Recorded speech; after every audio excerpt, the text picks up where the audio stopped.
Chers fidèles téléspectatrices et téléspectateurs de la télévision Uvira News TV, l'une des télévisions qui suivent d'autres télévisions, ça nous l'avions toujours dit et vous ne pouvez pas nous contredire. Aujourd'hui, nous avons le réel plaisir d'être encore une fois de plus sur ce plateau. Nous sommes mercredi 11 janvier 2023. Nous avons le réel plaisir d'inviter pour vous des cadres, l'un de la société civile et un juriste. Ils vont nous édifier sur une thématique tellement importante et ensemble avec eux, nous allons quand même vous apporter ce qui est essentiel. À la présentation, je suis Olivier Ramazani Alvin. De l'autre côté de la réalisation, nous sommes avec Moussa Madjaga Production. La thématique du jour porte sur les rôles de la société civile dans le processus démocratique d'enrôlement. Voilà la thématique sur laquelle nous allons essayer un peu de pavaner avec nos deux invités. Mais avant d'introduire bien évidemment la dite thématique, nous allons d'abord les inviter sur ce plateau. Maître, vous êtes la bienvenue. Merci, je salue tous les spectateurs de Uvira News TV. J'ai le plaisir aussi d'honorer votre télévision. Merci beaucoup. J'ai aussi le plaisir de saluer tous les acteurs de la société civile. Je salue tout le DDH ainsi que toute la population d'Uvira qui nous suit en ce moment. Pour moi, de vous souhaiter encore un agréable moment de bonne année. Parce qu'aujourd'hui, nous sommes le 11. Nous sommes toujours dans une période où on en profite dans la jouissance de notre fête. C'est tout ça. Et tout en sachant que le temps coule et nous passons, nous voulons opportuniser ce débat pour essayer d'éclairer la population sur le rôle que nous, société civile, jouons dans le cadre de ces processus électoraux. Et ici, je veux dire avant, pendant et après. Et les noms aussi, l'organisation que nous sommes communicateurs de la lucha. Nous sommes François Iguilima, communicateur de la lucha. Merci beaucoup et me veut le meilleur, le plus mérité. Merci, nous les partageons. Merci beaucoup. À notre gauche, nous avons aussi un invité. Il va aussi devoir se présenter. Bonjour maître et bienvenue. Merci beaucoup. Salut à tous les spectateurs de cette chaîne. Moi, c'est Maître Prince Ganza Chemamba. Je salue également tous les téléspectateurs qui nous suivent à travers le monde. Et plus spécialement ceux-là qui sont dans la ville d'Uvira. Merci beaucoup et bienvenue. Merci. Voilà, c'est dans cette façon que l'émission Tour de table va se passer cet après-midi. Eh bien, nous entrons directement dans le vif de notre débat. La thématique en guise de rappel, elle n'a pas changé. C'est les rôles de la société civile dans les processus démocratiques d'enrôlement. Et pourquoi pas des élections, parce que nous sommes en train d'aller vers les élections. C'est d'ici décembre 2020, maître. Oui, 2023, je m'excuse. 23, oui. 23. Voilà. Alors, d'entrée de jeu, maître, comment vous analysez la participation de la société civile dans les processus démocratiques d'enrôlement qui commencent d'ici le 16 février 2023 dans la province du Sud Kivu? Merci bien. Il va de l'intérêt général de rappeler certains principes démocratiques. Il faut savoir que tout État fondé sur le principe de la démocratie est lié à l'organisation des élections. Et cette organisation des élections s'inscrit dans la bonne administration du gouvernement. Tout en connaissant que le pouvoir que nous donnons à nos gouvernants, c'est un pouvoir qui s'inscrit dans le cadre du mandat, évidemment accordé par le peuple, et que chaque mandat doit avoir sa fin. Il est une obligation constitutionnelle à celui que nous avons mandaté au règne du gouvernement de bien vouloir organiser ces élections. C'est dans ce sens que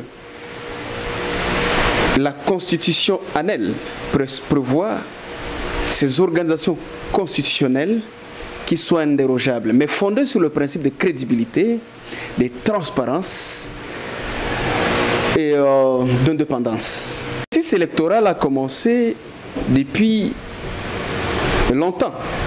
Parce qu'à partir du moment que le régime, le pouvoir, dont le président de la République est entré en fonction, et qu'en étant en fonction, il était appelé à organiser ces élections au moment opportun. D'où nous avons récemment réussi la loi électorale, et ainsi que le calendrier électoral. Les rôles que nous, sociétés civiles, nous jouons quant à ces s'inscrit dans 3 ordres. Il s'agit d'abord de la sensibilisation. Ici, quand nous parlons de la sensibilisation, nous disons la sensibilisation citoyenne ou populaire. C'est-à-dire que nous sommes appelés à sensibiliser la population partout où elle se trouve, à avoir cette obligation de s'enrôler pour des raisons. La première raison, il faut savoir que la carte d'enrôlement vaut la carte d'identité à partir du moment qu'on n'est pas possesseur de cette carte d'identité. Ceci dit que la population doit obligatoirement avoir cette carte sur le plan administratif parce qu'il s'agit d'une pièce d'identité qui prend la valeur évidemment de la pièce d'identité à partir du moment qu'on ne l'a pas encore eu. La deuxième raison, c'est que la population est appelée à sanctionner positivement ou négativement ses dirigeants. Parce qu'il y a un doctrinaire qui évoque que la population est la lumière qui connaît sonder les comportements de ses propres dirigeants et trouve toujours l'opportunité de sanctionner positivement ou négativement ses dirigeants. On ne peut pas priver cette population de son opportunité de sanctionner. Bien entendu. C'est dans ce sens que nous sensibilisons cette population d'être garant des conséquences du régime que nous avons vécu et témoin du bien, des acquis de ce régime. À ce titre, nous menons cette sensibilisation en tant que société civile. Nous parlons de sensibilisation ici, d'un côté sur l'enrôlement, de l'autre côté sur le défi aussi du processus électoral. Parce qu'il n'y a pas de processus électoral sans défi. Et ici, je vais vous dire que ceux-là qui se sont déjà enrôlés à Kinshasa par exemple, ils ont évoqué quelques défis majeurs. Mais, n'en déplaise, le problème de machines qui défigurent les enrôlés, par exemple. Il y a aussi un problème d'identification même de la carte. On a essayé de comprendre avec une étude scientifique que la carte pouvait facilement être piratée. Et pourtant, il y a une empreinte, il y a QI là-bas. Bien qu'il y ait l'empreinte, il y a une étude qui a prouvé que l'on peut facilement pirater. Et non sans raison que cette carte est vouée à ces piratages éventuels. Le président de la CENI, le président de la CENI Kadima a signifié que cette carte ne peut jamais connaître quelconque piratage. Qu'est-ce qu'il ne peut pas faire? Il n'a qu'à défendre sa cause. Nous, nous disons que dans le cadre de société civile, de mouvements citoyens, nous avons constaté à travers le proche qu'il y a possibilité de passer au piratage de cette carte. Il n'a qu'à défendre que cette carte n'est pas susceptible d'être piratée. Quelle est la conséquence? La conséquence c'est que dans certains endroits, avec cette carte, l'on peut facilement pirater et s'en prévaloir des droits et qu'il revient aux lunettes les plus vigilantes de constater ces piratages. Je quitte les défis du piratage. Je vais évoquer les processus d'enrôlement au regard des centres d'électeurs. Le centre de bureau de vote, voulais-je dire. Nous regrettons au Kivu. On ne sait pas. Il semble qu'il y a une étude à laquelle nous n'avons pas participé, mais bien entendu, à travers la cartographie, nous avons vu commenter ce qu'il a été, prévu que l'on installerait les centres de bureau de vote, les centres de vote. Mais quand on regarde l'ouest de la République, curieusement, on trouve qu'il y a eu l'intention de créer plusieurs centres et plusieurs bureaux de vote. Mais quelle est cette intention cachée derrière la multiplicité de centres là-bas? Peut-on affirmer aujourd'hui qu'il y a eu une population croissante sur le plan démographique qu'à l'Est, parce que vous à la guerre, pour justifier la multiplicité des centres de bureaux de vote? À l'Ouest, là-bas. À l'Ouest, je dis bien. Une tendance me revient en tête, ce qui constitue pour moi un défi, et ce qui revient à moi de critiquer. Faudrait-il penser qu'il y a autant de lecteurs qui bénéficieraient à ce centre de bureau de vote, ou il y a ce qui se cache? Ce qui me dit que la société civile doit rappeler que ce processus électoral est fondé sur le principe de crédibilité, d'efficacité et d'efficience. Mais à partir du moment qu'il y a un peu de cheveux dans la soupe, nous devons dénoncer cela. Est-ce que la dénonciation a été faite? Je vais aller maintenant à la deuxième préoccupation, parce que je vous ai dit, nous en avons trois. La deuxième préoccupation, c'est que nous, sociétés civiles, nous, mouvements citoyens, nous faisons des plaidoyers. Bien entendu, nous avons écrit des plaidoyers. D'abord, sur la question d'Ouvira, adressée au niveau de l'Assemblée nationale, avec accusé de réception, au niveau du bureau de Mbosso, le président du Sénat, je voulais dire du Parlement. Verbalement, nous avons saisi le président du Sénat pour un simple constat amer, mais aussi languissant, de voir que Ouvira, Fizi et Mwenga, bien que la loi de 2013 reconnaisse ces entités en tant que des villes, et cela fut concrétisé en 2018 par le régime passé, et qui est une loi électorale, je souligne une loi électorale, ici je rappelle, que la loi, je dis, la loi électorale, c'est une loi de programmation, mais Ouvira était reconnue par une loi, je vais dire, ordinaire. La différence entre la loi de programmation et la loi ordinaire. Mais à la limite, vous allez comprendre que la loi de programmation, à peine que l'exercice pour lequel elle a été votée finit, et cette loi tombe caduque. Il va falloir attendre notre loi. Parce que c'est une loi qui ne programme que les élections. Mais la loi ordinaire, elle est là. C'est la sommité qui est là. Qui érige Ouvira, Fizi et Mwenga aux entités administrativement reconnues comme de mairies, de villes. Quelle est l'intention, à travers cette nouvelle loi, de nous priver la reconnaissance ou la jouissance de nos villes? Encore, ce qui permettrait d'ailleurs d'avoir des députés urbains et des députés ici de villages, ce qu'on appelle un peu ruraux dans le langage vulgaire. Parce que quand on passe en tant que député urbain, on a vraiment autant de prestige de se voir élire par les hommes lettrés, conscients. Et on a une certaine considération sur le plan électoral. Mais n'en déplaise, tous on est députés une fois passé. Nous avons saisi donc par la voie des plaidoyers, et il y a eu la réception, mais la réponse jusque-là demeure réunie parce qu'on ne sait pas. En fait, et enfin, le troisième rôle, c'est de penser sur la régulation de conflits à l'issue de ce processus électoral. Parce que vous devez savoir que la loi, les innovations de cette loi, qui ont reconnu à ce que lorsque la liste électorale a 50% de femmes, elle bénéficie de la gratuité dans le non-paiement des cautions, ce qu'on appelle là, des frais. Hein?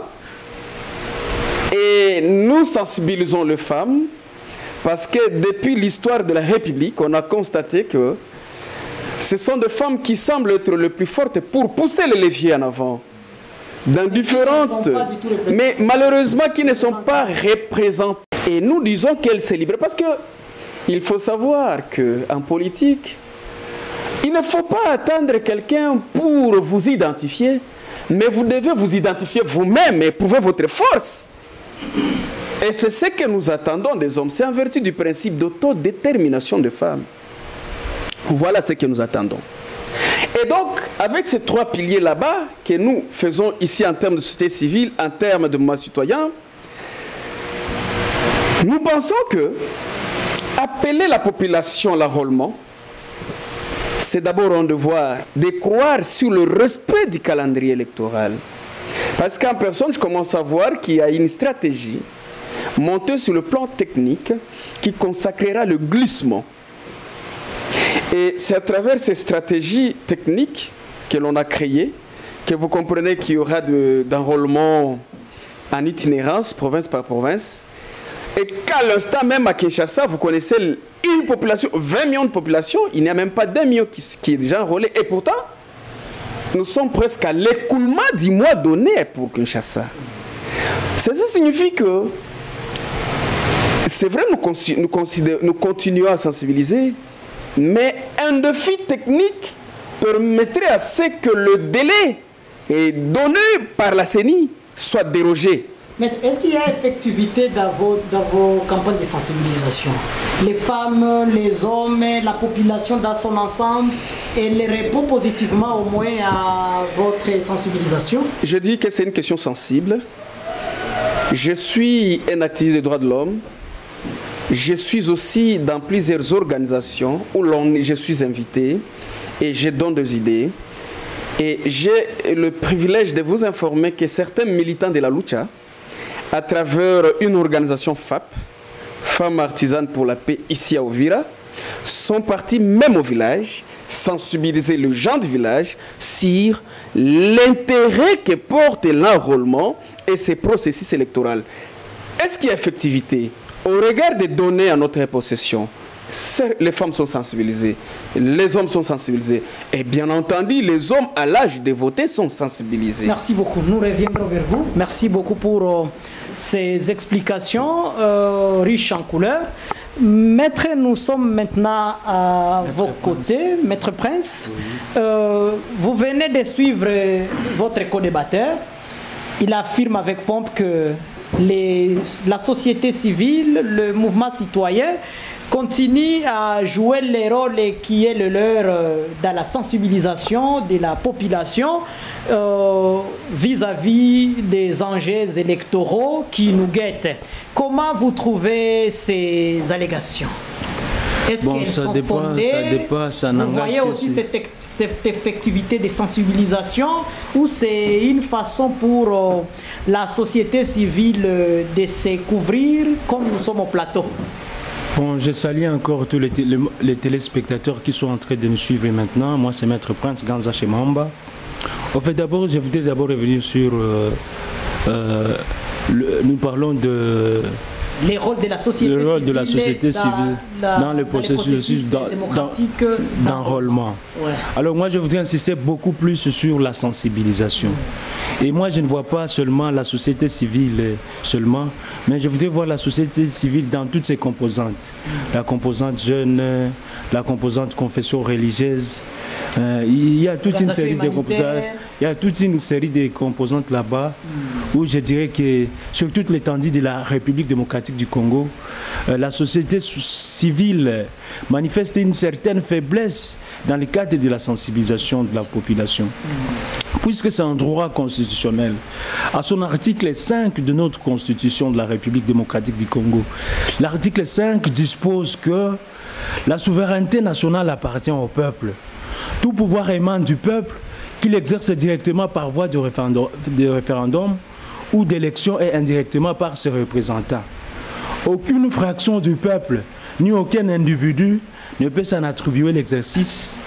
La loi fixe les conditions d'organisation des élections et du référendum.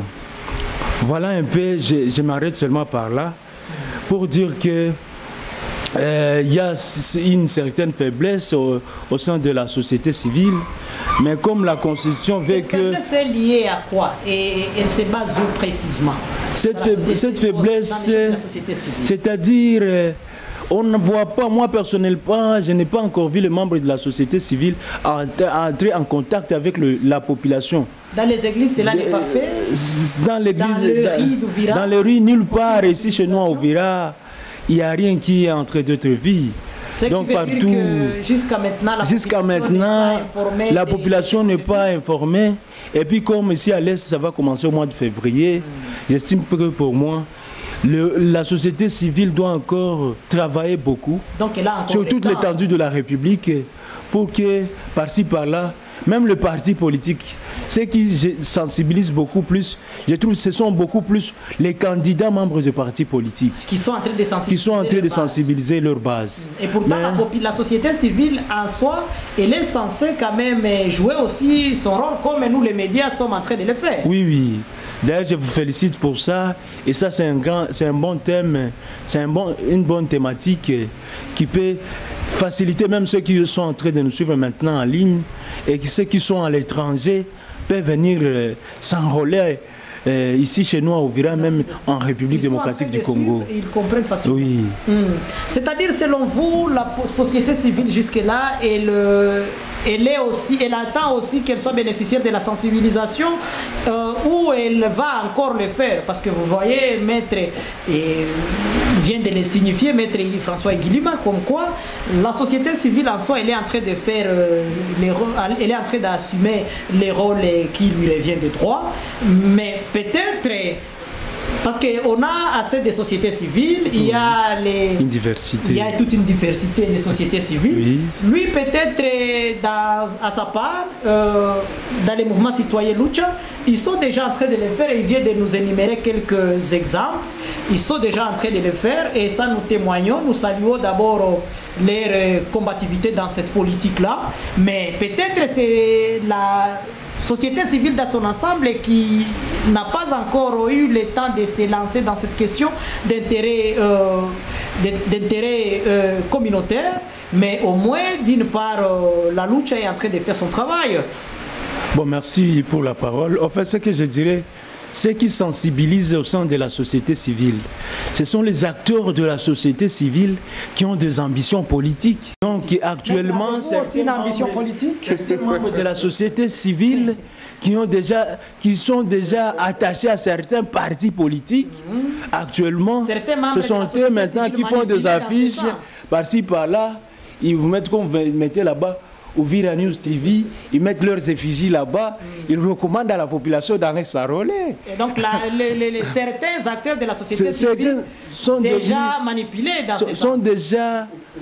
Ont déjà des ambitions politiques. Des ambitions politiques. Des ambitions politiques. C'est ça qui sensibilise. La Constitution autorise à tout Congolais de briguer à n'importe quel niveau, quel degré, maître. C'est-à-dire si quelqu'un de la société civile peut aussi vouloir adhérer à un mouvement politique, est-ce que c'est un problème? Bon, en fait, la société civile, c'est un temple de veille citoyen en tant que tel, et le chargé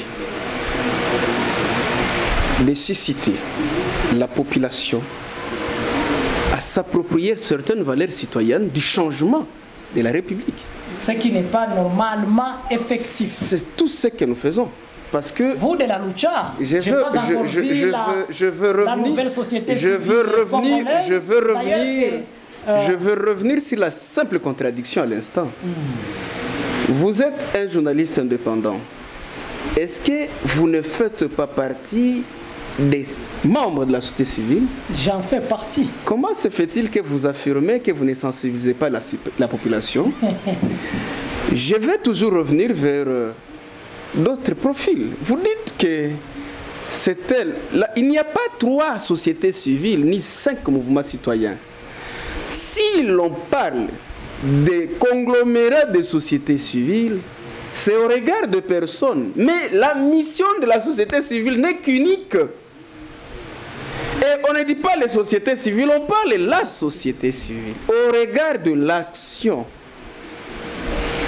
Cette action cherche à crédibiliser, c'est ce que nous cherchons à crédibiliser, à rendre efficace et efficient ce processus électoral à travers la sensibilisation. Faudrait-il des trompettes? Faudrait-il des vuvuzelas pour croire que nous sensibilisons? Je vous fais le cas. Uvira est facilement accessible. Il y a des milliers non accessibles. Il y a des sociétés, donc il y a des organisations non gouvernementales qui ont été financées par NED.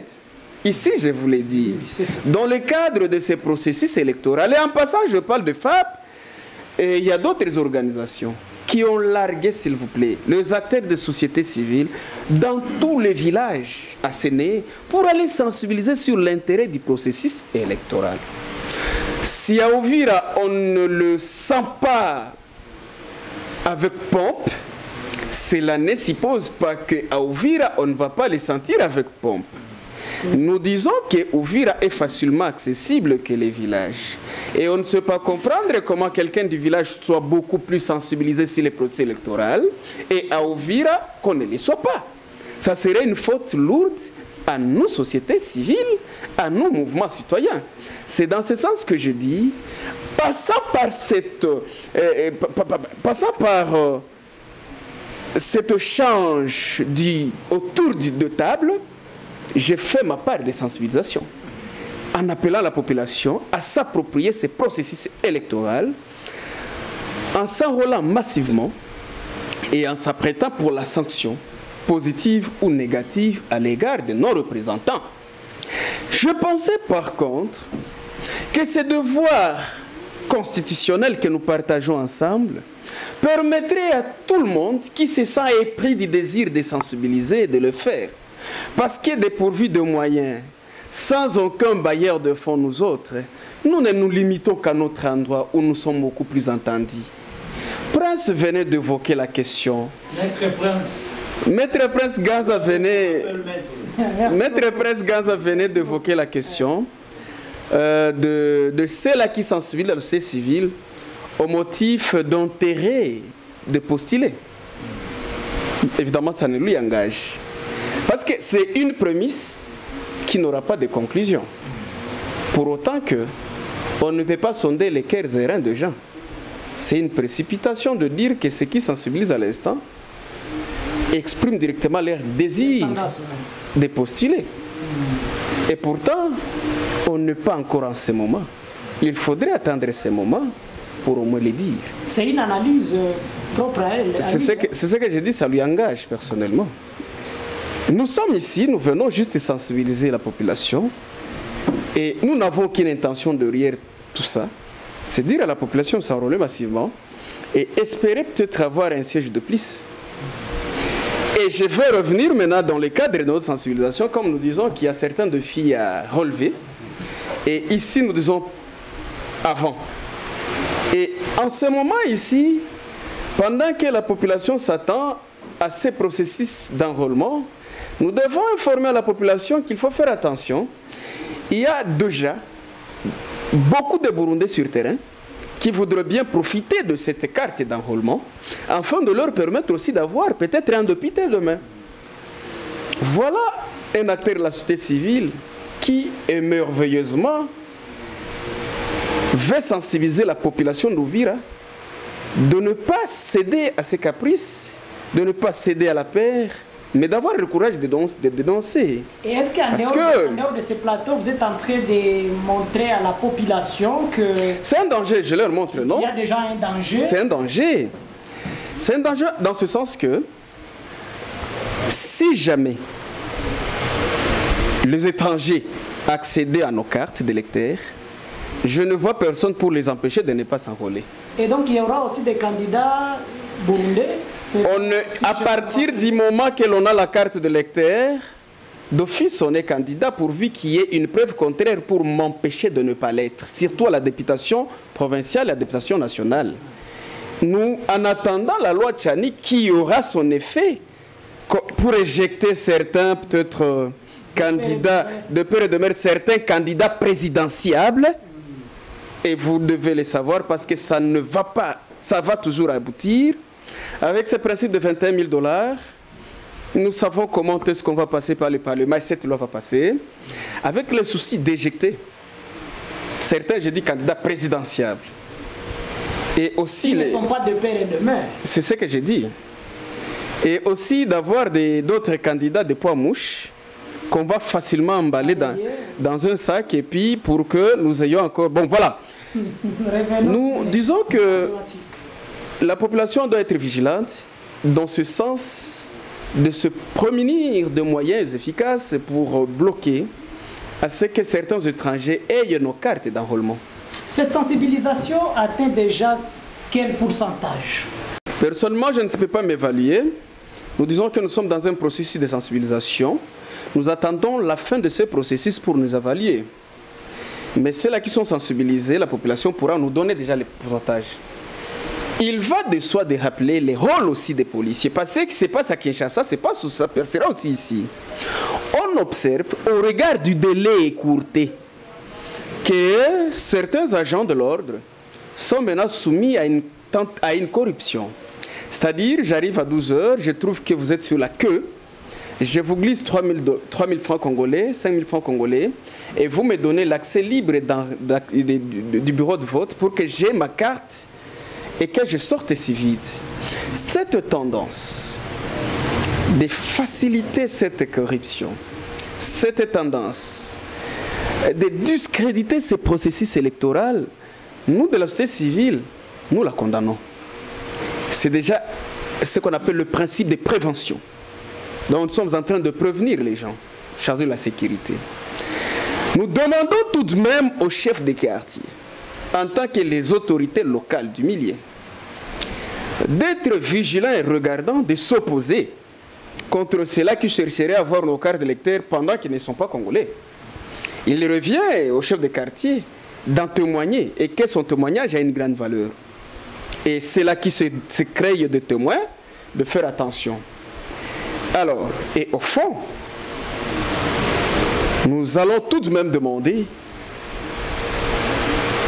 aux agents de la CENI de crédibiliser ces processus électoraux.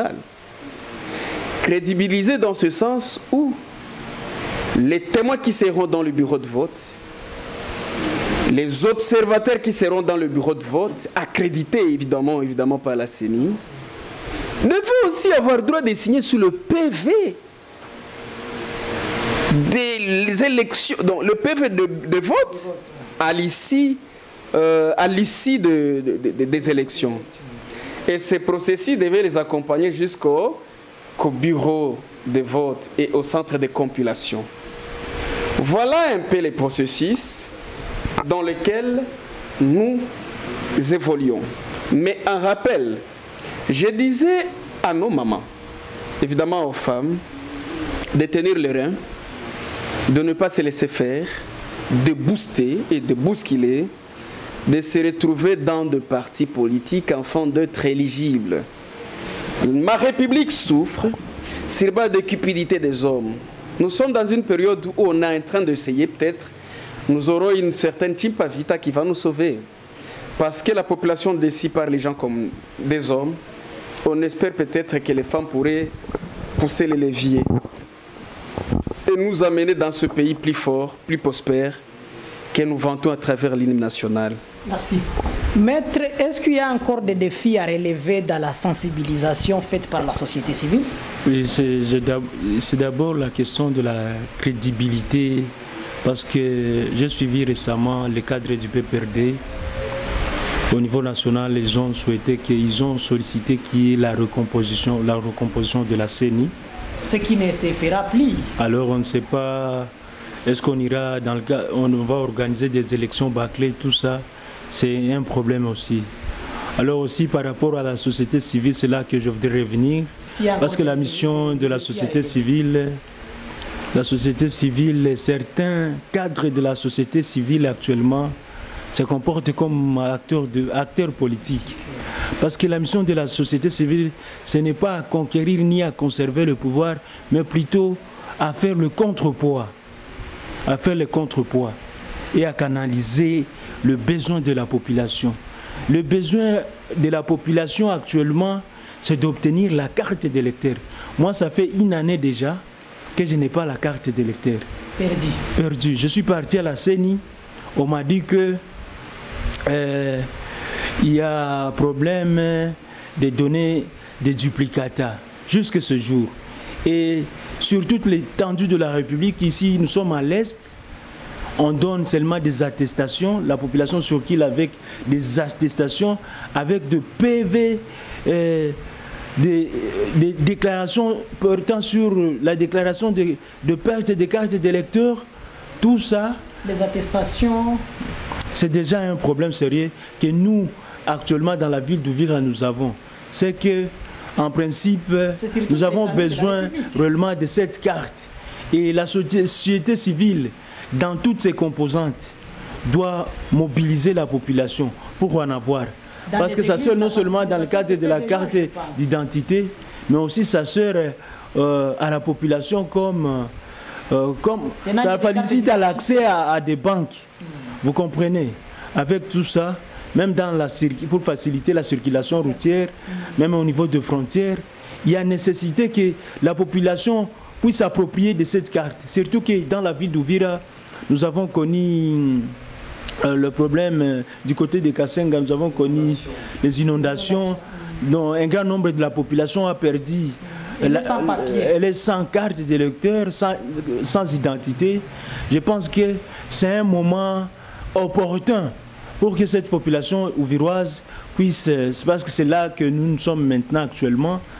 Je voudrais saisir cette occasion pour dire à la CENI que nous attendons impatiemment l'enrôlement des électeurs dans la ville d'Ouvira. Par rapport à la sensibilisation faite par la société civile et ses composantes, est-ce qu'il y a encore des défis à relever? Bon, est-ce que jusque-là, les degrés de sensibilisation a atteint son vrai sens de sensibilisation? Bon, peut-être la société civile aussi a besoin de soutien. Parce que plusieurs organisations... Oui, plusieurs organisations... Moi-même, je fais partie de ce qu'on appelle Observatoire citoyen. Bientôt le 15 avril, nous allons faire le lancement. Nous allons faire l'observation par rapport non seulement à l'enrôlement, mais aussi aux élections futures. Alors, bientôt le 15 février, nous allons faire notre lancement de notre... Nous sommes à plus de 20 organisations. Nous sommes réunis dans ce qu'on appelle Observatoire citoyen.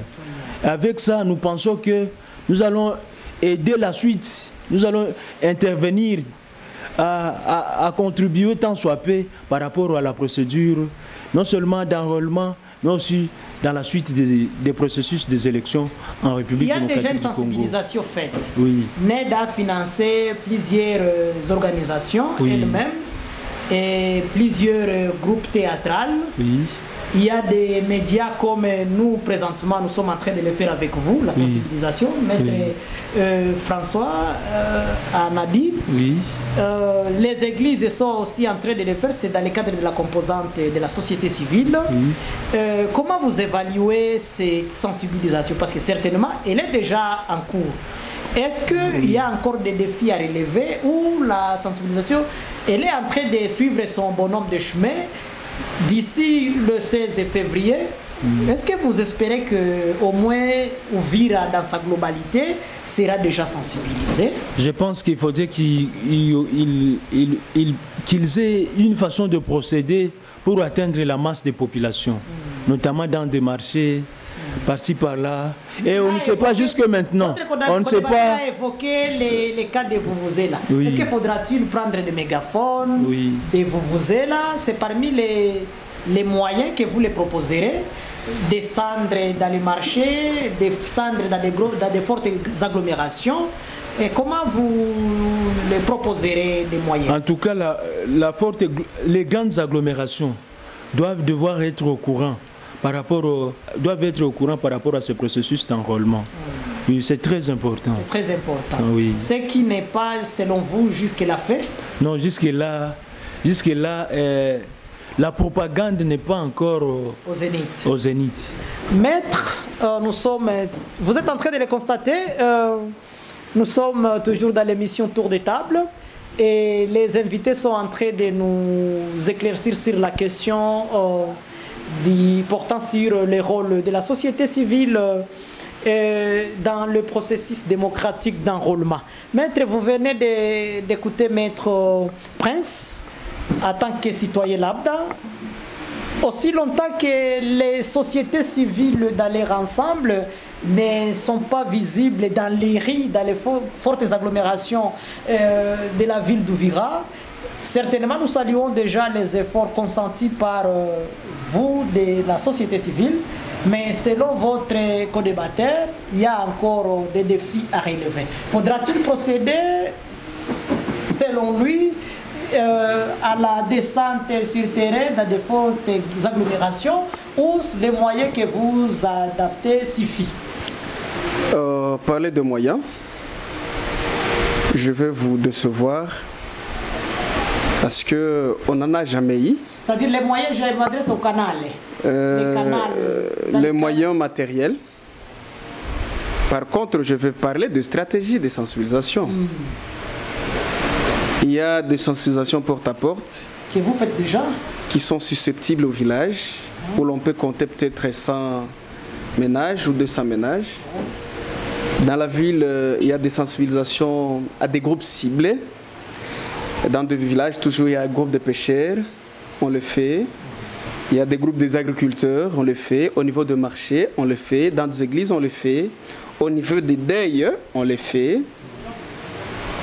Dans la ville telle que Uvira, émaillée par multiples médias, nous opportunisons toujours les temps pour le faire. Alors, qui ne suit pas les chaînes ou aucun média? Nous le disons toujours que pour autant qu'il y a moyen, nous allons les faire.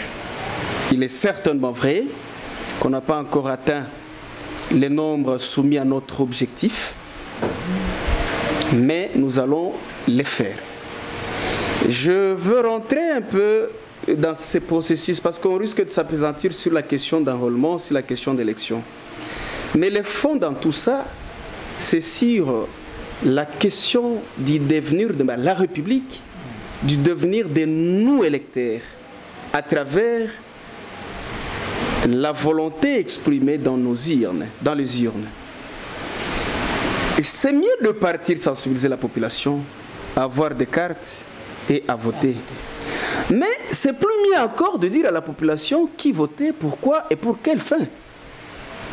Je pense que le mieux pour nous, quand je dis la population meurtrie par différentes guerres, cette population qui est victime des inondations sans qu'il y ait personne pour l'assister, cette population forcée aux déplacements internes et dont les centres auxquels elle voterait sont détruits par des guerres, il revient alors à nous le rôle, c'était d'aller sensibiliser cette population qui votait.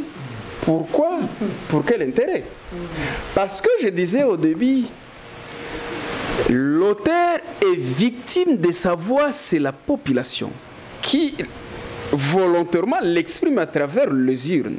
Et donc tout ce que nous vivons, autant des processus électoraux, nous en sommes victimes nous-mêmes sur base de notre choix. Ne faudrait-il pas innover les choix au profit des jeunes, au profit des autres? Voilà les débats, les forums de débat que nous allons entrevoir prochainement. Et en partant, je parlais des femmes. Vous savez, les hommes de valeur franchissent la peur de la mort pour dire la vérité. Et lorsque vous arrivez à ce niveau, vous exprimez déjà les changements sociaux que nous attendons. Chers amis, il revient à nos sociétés de rappeler qu'au-delà de nos cordes tribales, collinaires, frérisme, nous sommes appelés à choisir l'homme qu'il faut pour le changement de cette République. Parce que trop, c'est trop. Les grands débats pour nous, au-delà de la question d'enrôlement, c'est la question d'élection. Qui? Vous les voyez déjà. Aujourd'hui, il y a ce qu'on appelle la transhumance politique. Il s'observe des débauchages des uns des autres. Quelle est cette culture? Dans quel pays au monde où l'on va trouver que chaque ministre a un parti politique? Parce que tout ce parti politique est pour quelle fin? D'opportuniser toujours la gestion du pouvoir. Parce que vous l'avez géré, qu'est-ce que vous avez fait de la population? Voilà des questions à nous poser. Voilà des questions à débattre pour voir quel est cet homme auquel nous envoyons notre dévolu pour le changement positif de notre République. Aujourd'hui, je vais vous dire que certainement nous allons aux élections. Très sceptique que je suis, je connais bien que ces élections sont préparées à l'avance pour la victoire des uns et pour l'échec des autres.